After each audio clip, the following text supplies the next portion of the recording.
back to the book of Genesis. Got one more year to try to get through this book. If I don't get through this book in this year, we'll continue on the next year. Or December, we won't have a Christmas message to finish up Genesis 50. We'll see. Genesis 27.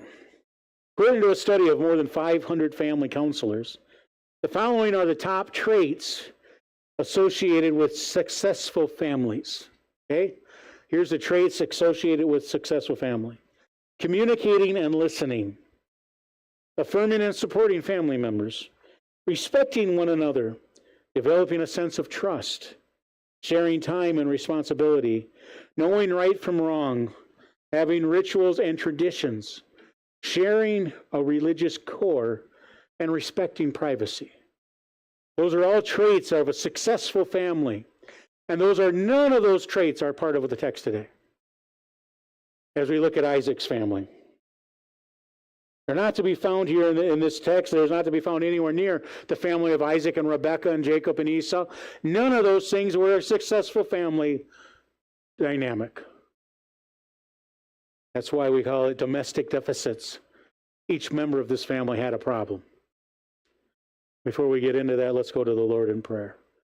Lord, thank you. Thank you for your many gifts. Thank you for your word that we can study, that we can think through, that we can apply. Thank you for this message that you've given in Genesis 27 of this family and the dynamic there, of that infighting, of that problems, of the diversity. Lord, I pray that you will teach each one of us something from this text, that we will hold to, that we will learn and grow from, whether that to be getting rid of something in our life or putting something into our lives that will make us more like you.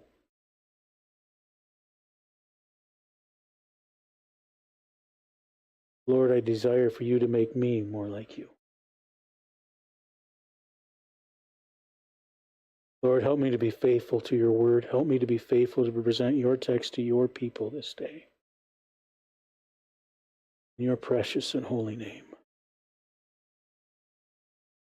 First individual we see is this long-promised son of Abraham that is now married and has two sons of his own, is going blind, and in his own opinion, he is a declining father. This is Isaac, a declining father. Starting in verse 1. And it came to pass when Isaac was old and his eyes were dim, so that he could not see, he called Esau his eldest son and said unto him, My son. And he said unto him, Behold, here am I. And he said, Behold, now I am old, I know not the day of my death. Now therefore take, I pray thee, thy weapons, thy quiver, and thy bow, and go out to the field and take me some venison, and make me a savory meat such as I love, and bring it to me, that I may eat, that my soul may bless thee before I die. And Rebekah heard when Isaac spoke to Esau his son, and Esau went to the field to hunt for venison and to bring it. We see here Isaac getting a little sentimental, and perhaps the dimming of his eyes had caused him to ponder his mortality. Different commentaries place Isaac at this point anywhere between 100 and 137 years old. Getting up there a little bit. And he says, my demise is coming. By modern standards, that would be true. Biblically, though, if you go to chapter 35, verse 28, you find out that Isaac lived to be 180. So about over 40 more years, at least up to 80 more years that he lived after this event, that he said, get ready because I'm going to die. The fact is, there was a fragility of life that had gotten his attention and he was wanting the opportunity to dictate before he went without the knowledge how long he had left.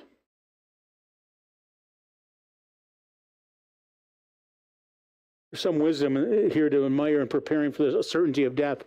Barring the rapture of our Lord Jesus Christ coming and taking us out of here, we will all face a death, and that is certain. You know, the two things that are certain in life is death and taxes, right? Unless you're a politician, then you don't have to pay the tax. No, I'm just kidding. It's death and taxes. We're all certain to meet them. There have been healthy people taken from us all the time, and there have been sickly, broken physically people that have been able, God has left a soldier through. We don't know who's going to go and who's not going to go. We can look around here and we say, well, that person's really healthy, and they could be gone tomorrow. Oh, that person's really sickly, and they could be here another 20 to 30 years, like Jack's going to be. He has to wait to go until I retire, so, we don't know, do we? There's a fragility to life. The fact is, the essence, remember, is the sovereignty controls, does he not? God controls how long, our length of our days. Perhaps what we do to lengthen our days might be viewed as being able to get more out of those days, be a better servant and instrument in the Redeemer's hands. But we do not add to the days that God has predetermined how long we are to live. I get in arguments with people with me that will say, well, Pastor, you need to, or most pastors usually not the way it starts with. Usually it's my brothers and sisters saying, hey, idiot. But, we'll leave that off. Oh, you need to lose your weight or you're going to die early. And my doctrine gets in the way. And I get cantankerous. And I say, nope. I'm not going to die one day earlier than what God has designed for me. Whether I lose weight, I get bigger. I'm not planning on that. I'm trying. I'm going to the pool. I'm really light there, so that's where I'm going to start to live. But it does make a difference of how my life will go, and I understand that, and the quality of my life could be better, so please don't get me wrong. I'm not trying to be that sarcastic. But I am being very blunt on the fact that my days are numbered in the hands of God, and I cannot exceed them no matter how much of a health routine I get onto. And I cannot die before he is determined, no matter what I do. He has control of it. Job 14, seeing his days are determined, the number of the months are with thee, and thou hast appointed his bounds that he cannot pass. God had determined how long Isaac was going to live. Even though he was sentimentally thinking he's up already, we're getting ready to go, and he could have had up to 80 more years to go. It was still that sovereignty controls. But what we see here is also a folly of manipulation. Folly. The initial response would be, how is this manipulation? The desire to decide the blessing that he would give. I could reply that he was using the prospect of his death to get Esau to go hunting and get him some venison. And he's manipulating it because he wanted some more good venison. And oh, I'm so weak and sickly. And see how bad that was. But I won't say that because, Michael, don't pay attention to this, or Callie, in case I might want to use it myself someday. Oh, I'm really sick, Michael. I need some good venison, That's not a bad, I was reading through this thinking, this is a pretty good idea. The manipulation comes in the form that God had already stated who should get the blessing. Genesis 25:23, and the Lord said unto her, talking to Rebekah, 2 nations are in thy womb, and 2 manner of people shall be separated from thy bowels, and one people shall be stronger than the other people, and the elder shall serve the younger. God had already determined who the blessing was going to, and yet he was trying to work, if you will, an end around that God thwarted through the manipulation of Rebekah and Jacob. But anyways, it did not come to pass as he wanted. He wanted to bless Jacob, his favorite. He wanted to control what that blessing would be. And that blessing was to be linked to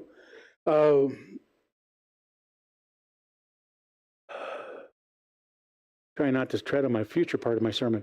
That blessing was already decided, and he was like, no, I don't want that, so I'm going to give the blessing to who I want to give it to. The blessing, and if you look at the blessing and what that he gives later on, you'll see he's trying to go after and deny what God had said here by putting the one that he's blesses above the other. And God ended that. But we also see in this passage a doubting mother. Verse 6. And Rebekah spake unto Jacob her son, saying, Behold, I heard thy father speak unto Esau thy brother, saying, Bring me venison, and I make me savory meat, that I may eat and bless thee before the Lord before my death. Now therefore, my son, obey my voice according to that which I command thee, and go now to the flock, and fetch me from thence 2 good kids of the goats, and I will make them savory meat for thy father, such as he loveth. And thou shalt bring it to thy father, and he may eat, and that he may bless thee before his death. And Jacob said to Rebekah, his mother, Behold, Esau my brother is a hairy man, and I am a smooth man. And the father peradventure will feel me, and shall seem to him, and I shall seem to him as a deceiver, and I shall bring a curse upon me, and not a blessing. And the mother said unto him, Upon me be thy curse, my son, only obey my voice, and go fetch me them. And he went and fetched and brought them to his mother, and his mother made a savory meat, such as his father loved. And Rebekah took goodly raiment of her eldest son Esau, which were with her in the house, and put them upon Jacob her younger son. And she put the skins of the kid of the goats upon his hands, and upon the smooth of his neck. And she gave the savory meat and the bread which was prepared into the hand of her son Jacob.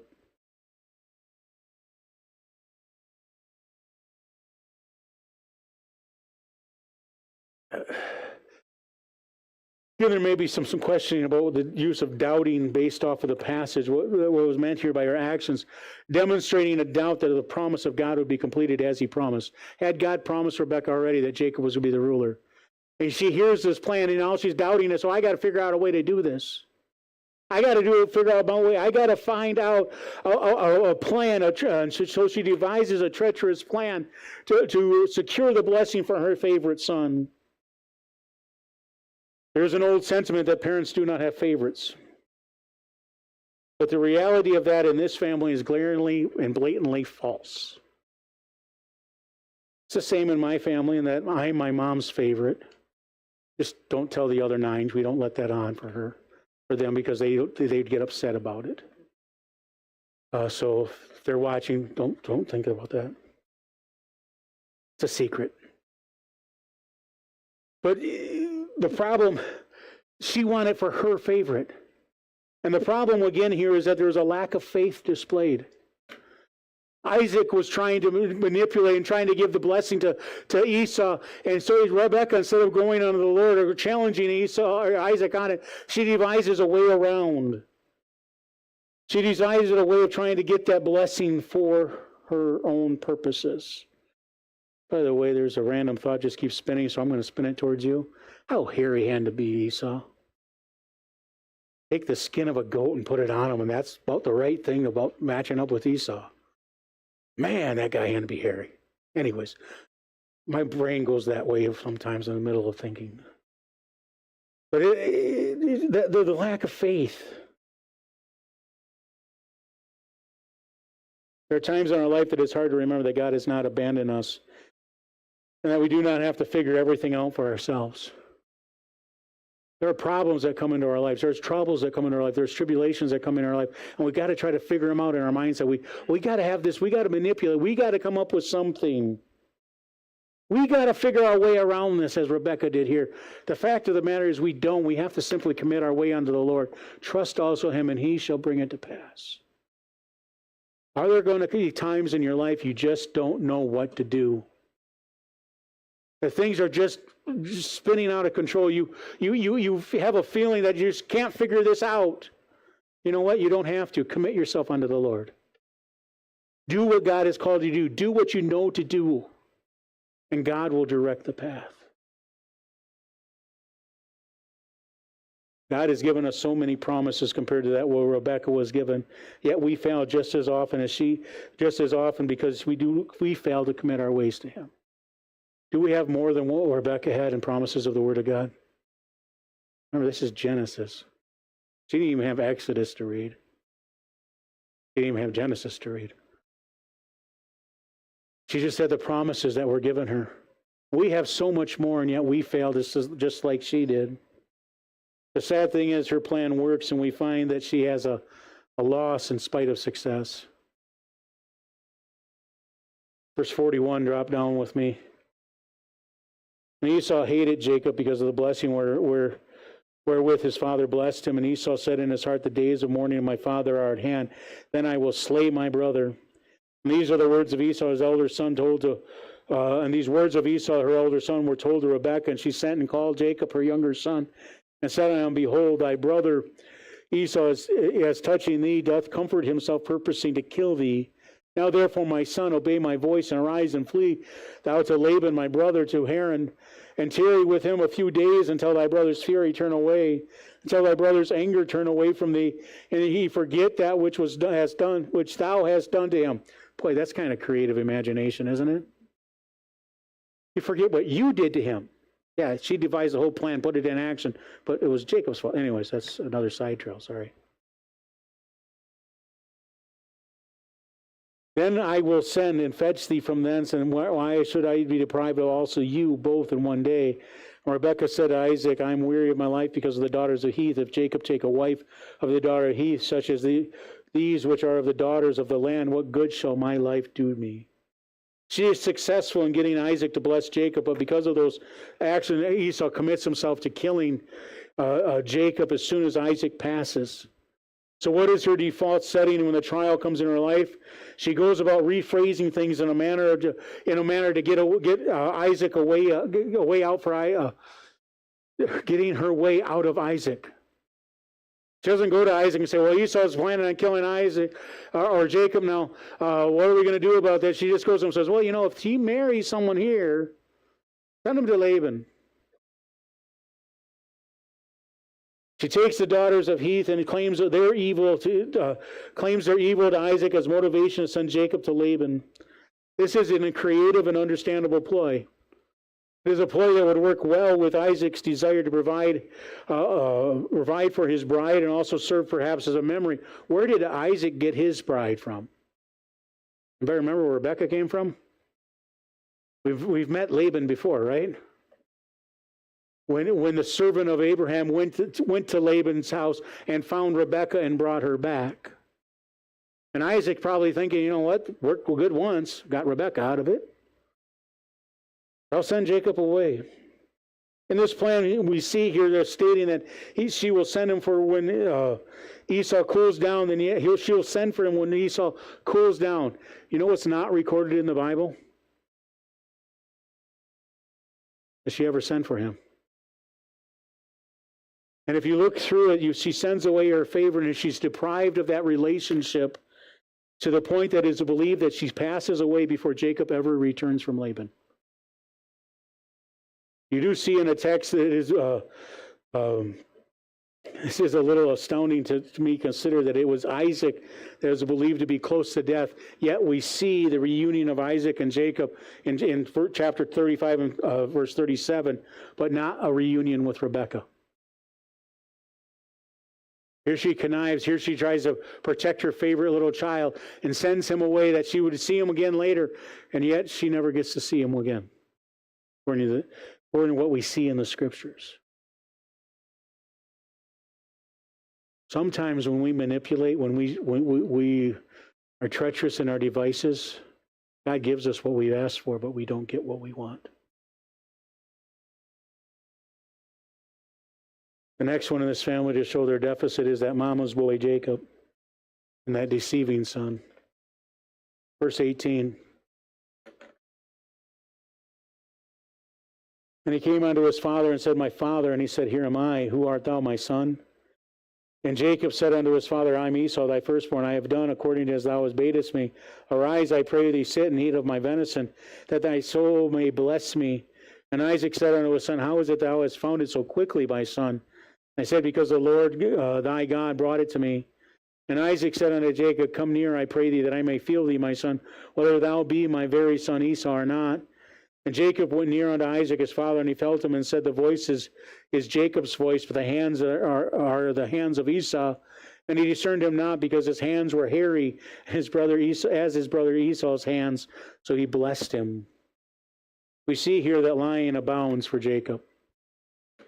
There may be some that want to shift the culpability of this to his mother, but Rebekah, yet we see here that this young man was skilled at the art of deception and manipulation. He had already gotten his birthright from Esau for some pottage, and now he's looking to get the blessing with some fake venison. Amazing how food comes up often here. Not sure, again, what to make of that. I'm not trying to make a declarative statement, that's for sure, because venison's really good. But in both cases, the manipulation happens. What a fortitude we see is that he had a fortitude to lie, is that it's seen 3 times in one verse. Verse 19, and Jacob said to his father, I am Esau. Nope, it was Jacob. Thy son, I have done according to thy badest me. Nope, mom cooked the meal. He didn't even cook the meal. Arise, I pray, and sit and eat my venison. Nope, it was goat. 3 times in one verse. That doesn't matter. There's lies throughout this. But in one sentence, he was able to lie 3 times without any hesitation to it. No backing down, no commitment no lack of commitment to executing the plan of deception. For Jacob, unfortunately, it seemed to be a way of life of deception, as we saw in the earlier chapters, and we will see in the future chapters. Jacob was very skilled at this. The supplanter, the trickster, will get the same treatment back from his uncle in a measure of poetic justice, if you will, as we continue on, but that's for a later sermon. We see, though, that the pattern continues. Verse 24. And he said, "Art thou my very son Esau?" And he said, "I am." He even gave him another chance.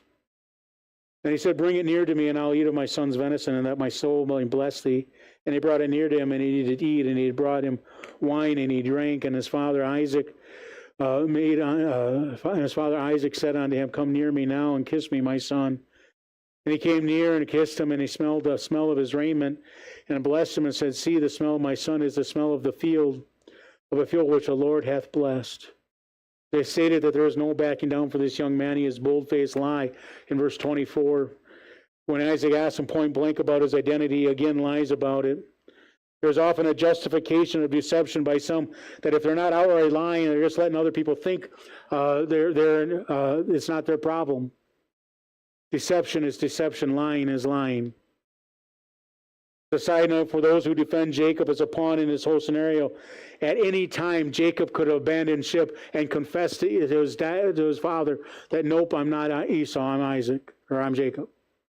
But he continued on through it.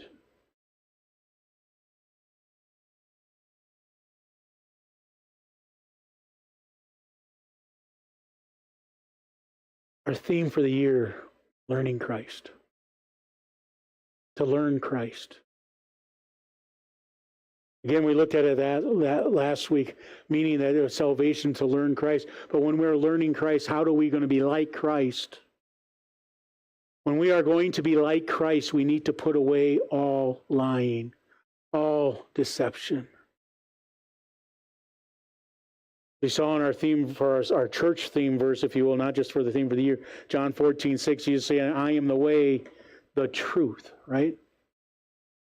Truth is part of it. See in Psalms 34:4, "For the word of the Lord is right, and all his works are done in truth." Hebrews 6:18, "By 2 immutable things which is impossible for God to lie." If we are going to learn Christ, friends, if we are going to be like Christ, we need to learn to put deception off. We need to learn to put lying away. We need to speak truth one with another. We need to be the people we're called to be. We need to live in an integrity about us and put away that deception and that falsehood that so abounds in so many people today. Be who you are called to be. Live as God has called you to be. Fourth person or heart of this family is the despairing brother. Verse 30. "And it came to pass as soon as Isaac had made an end of blessing Jacob, and Jacob was yet scarce out from the presence of Isaac his father, that Esau his brother came in from his hunting. And he also made a savory meat and brought it unto his father, and said unto his father, Let my father arise, and eat of his son's venison, that thy soul may bless me. And Isaac his father said unto him, Who art thou? And he said, I am thy son, thy firstborn Esau. And Isaac trembled very exceedingly, and said, Who? Where is he that hath taken venison and brought it to me? And I have eaten of all before thou camest, and have blessed him, yea, and he shall be blessed. And Esau heard the words of his father, and he cried with a great exceeding bitter cry, and said unto his father, Bless me, even me also, O my father. And he said, Thy brother came with subtlety, and hath taken away thy blessing. And he said, Is it not rightly named Jacob? For he hath supplanted me these 2 times.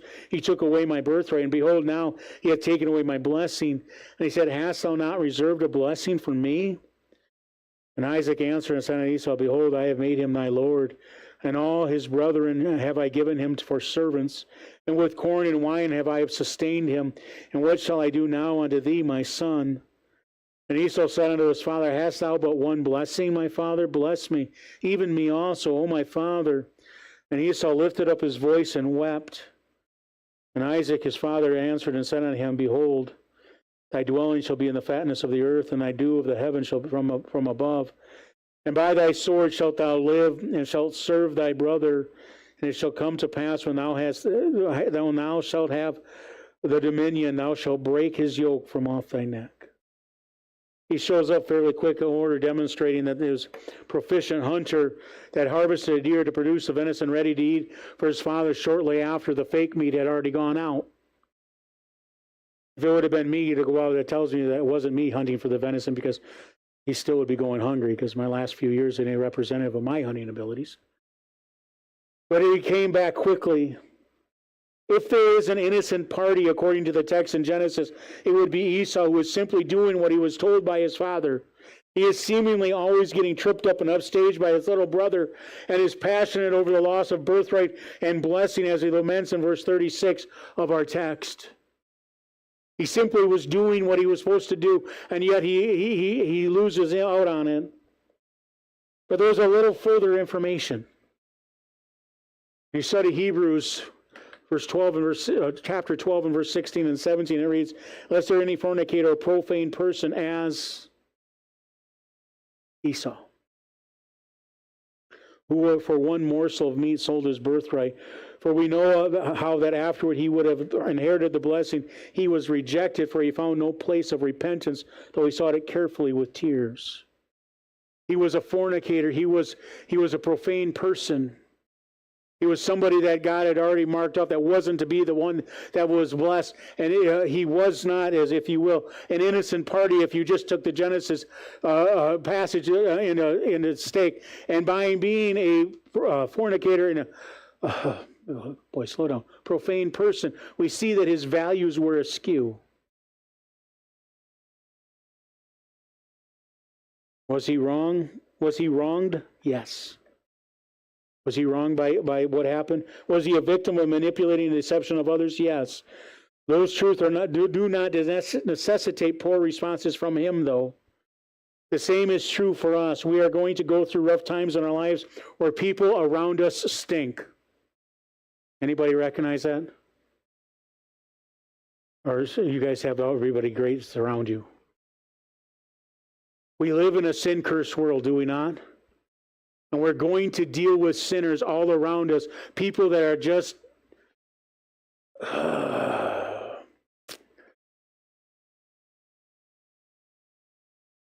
generation of vipers. I'll use Jesus' slam on them. They're just snakes in the grass. They're just terrible people. That does not excuse you from following God.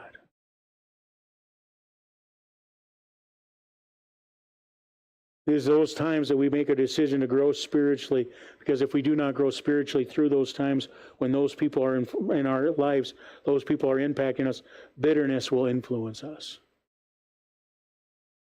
Verse 41, and we read it already, but I'll read it again.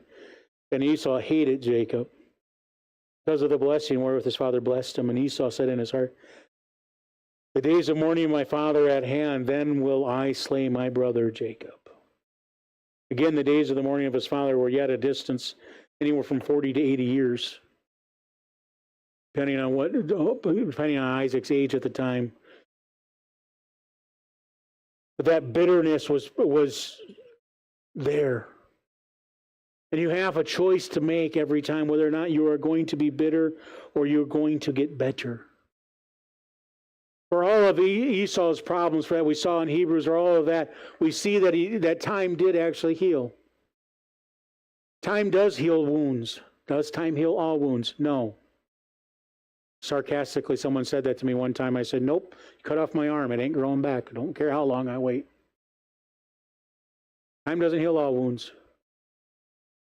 But can time help heal those emotional, those other scars?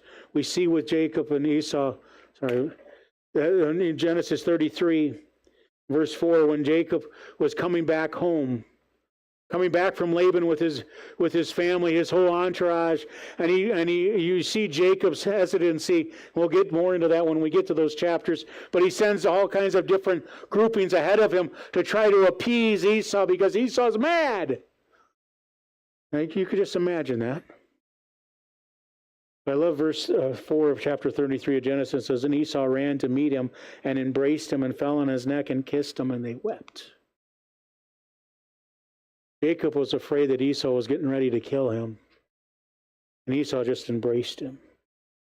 The fear and dread that Jacob had worried about in setting up his approach was all for naught. But let me take one final note about this bitterness. Far too many of us claim the name of the Lord, spend too much time retaining our anger and frustration with others and not releasing it onto the Lord. We have been so richly forgiven of so much, we have no place holding on to these things. Release it on the Lord and find that peace in the Master.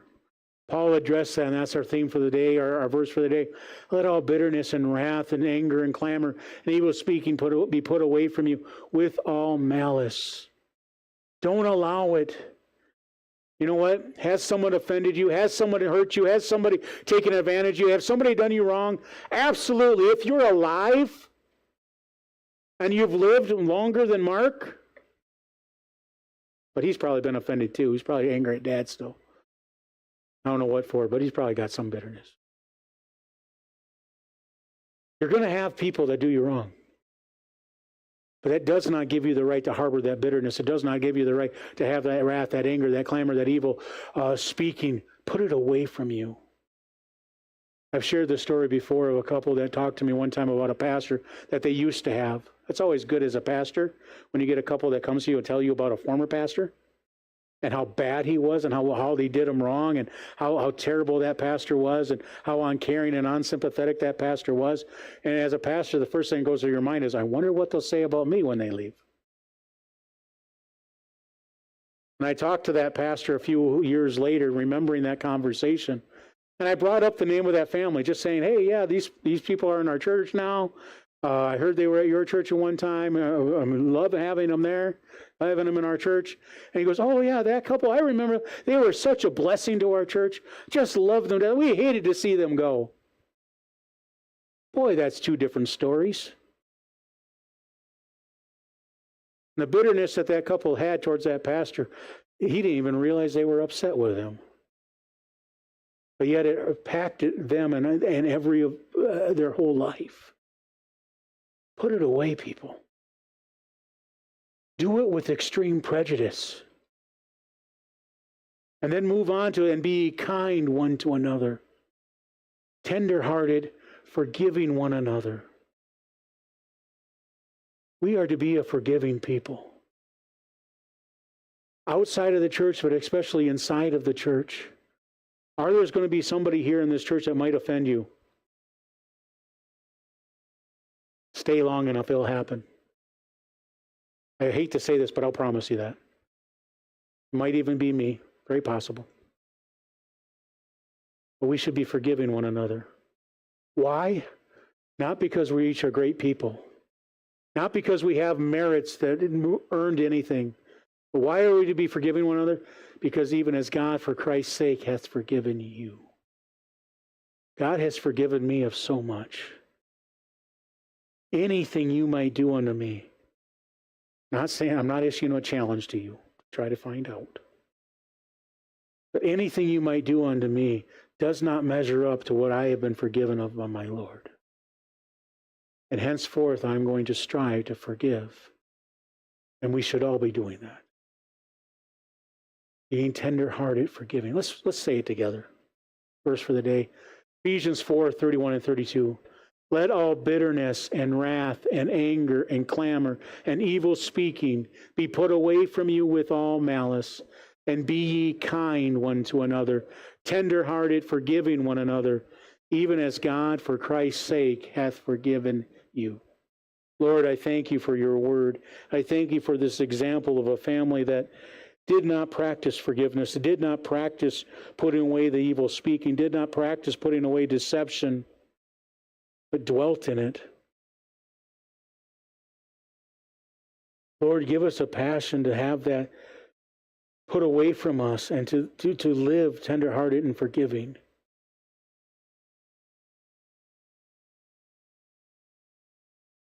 Lord, make us a church that is quick to forgive. quick to exalt you, to be as you've called us to be. In your precious and holy name, amen. Finish this morning in